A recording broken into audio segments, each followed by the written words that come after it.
What is a complete life? Five rules to live by. You complete me. It sounds like a sappy phrase from a romantic movie.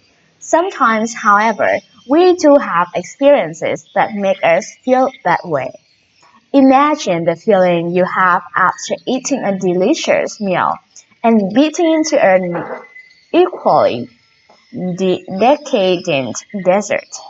Or imagine you are at the end of a beautiful day, maybe on vacation, when one seemingly perfect moment unfolds after the next. A friend of mine described this feeling after having her third child. In that moment, she said the family felt complete. The feeling of life being complete can be like deep peace, appreciation for all that we have and all that we are, with no other wishes in the moment. It can bring a sense of being home. As we go through life, we are constantly being bombarded by messages about what we need or how we can make our lives better.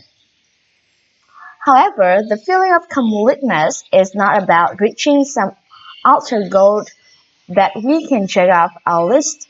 Instead, it's something that happens internally and is very personal. So, what is a complete life? Ask yourself this question. It's important to ask. What does living a complete life mean to you? Have you ever experienced a feeling of your life seeming to be complete, even if only for a moment? My personal belief is that when we experience a sense of completeness, we are being present, grateful, and connected to our unique inner essence. By essence, I mean that energy or spark you have within you that no one else on the face of the earth does or ever will. I believe living a complete life means being you, the real you. So, what is the completeness really? There are so many different ways we experience this essence or gift, our most authentic selves. We see this essence in action when someone is doing something he or she truly loves to do. Their eyes light up, a smile crosses their face. They are completely focused on the moment, doing what they love to do and being who they really are. We witness the same radiant energy when we look at a piece of art by someone who was completely in flow when creating it. We see it in a child when she or he is completely focused and experiencing the joy of playing with a toy, rolling in the sand, or expressing delight about whatever is happening in the moment. While we all have the ability to experience this sense of completeness, it doesn't happen automatically. It requires being able to let go, even for a split second, and connecting with that energy within that has no words.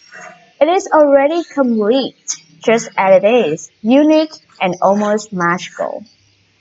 So how do we live a complete life? How do we do go from navigating the responsibilities of the day-to-day working, paying bills, trying to eat healthy, exercising, connecting with the outer world, and keeping our relationships humanly along, while also feeling this sense of wholeness and completeness? What is a complete life? The answers are different for each of us, but in my experience, the following five rules can help. Number one, choose self-compassion and empathy. So often we are taught that the only way we can succeed or attain true happiness is if we learn to do things better than other people, or when we achieve our personal best. What if, however, instead of so much focus on life in competitive terms, we instead experimented with compassion? One of the greatest teachers I have ever had the privilege of studying with when it comes to training in empathy and self-compassion in the Buddhist teacher Pamela Carden. Pema teaches a simple technique called Tonglen meditation. In a nutshell, Tonglen meditation is training in letting go of the hardness of judgment and assessing the soft spot of empathy and compassion. The important thing about empathy is to remember that just we are each unique. We are also always connected with each other because we are all human. The ability to truly feel compassion for ourselves and deep empathy for others not only makes our current relationships better, it can also help us to attract new relationships that are truly authentic and fulfilling. Number two, be vulnerable in order to stretch and grow. We receive so many messages from marketers that we could be happier and more successful if we were more perfect. The truth is, perfection is not a goal that any of us can attain. While none of us are perfect, we are all capable of enormous change, transformation, and growth.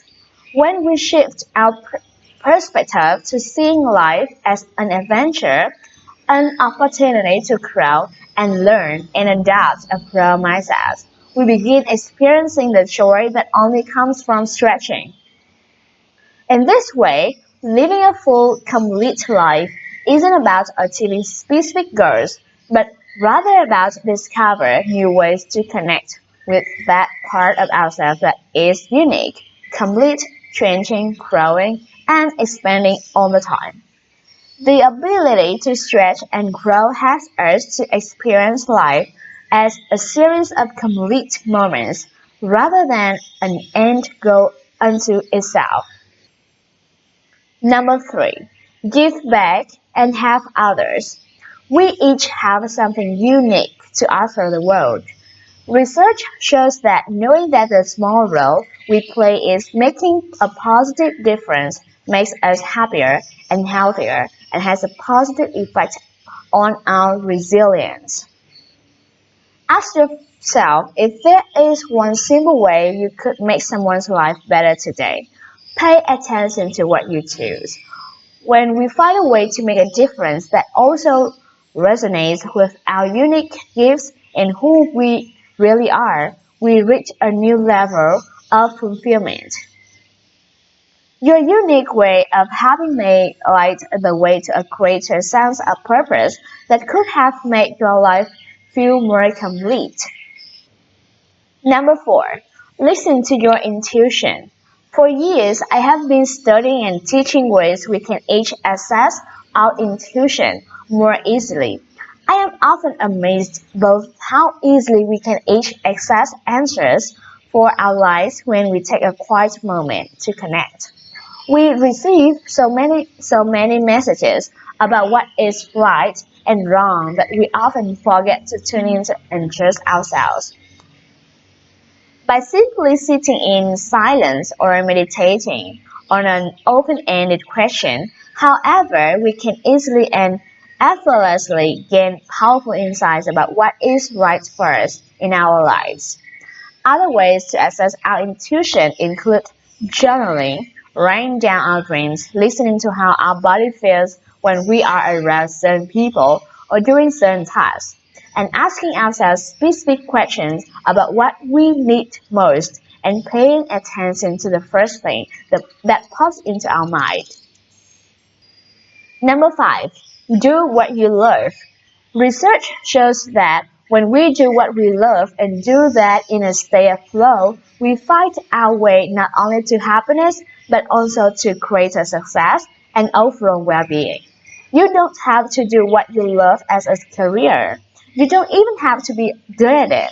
Making time for activities you love without any thought to where they are taking you can make a huge difference in your life. If you aren't sure what you love to do, there are many books about finding your passion and spending time in flow and being creative, including Finding Your Own North Star by Martha Beck or Do What You Love, The Money We Follow by Masha Sintar.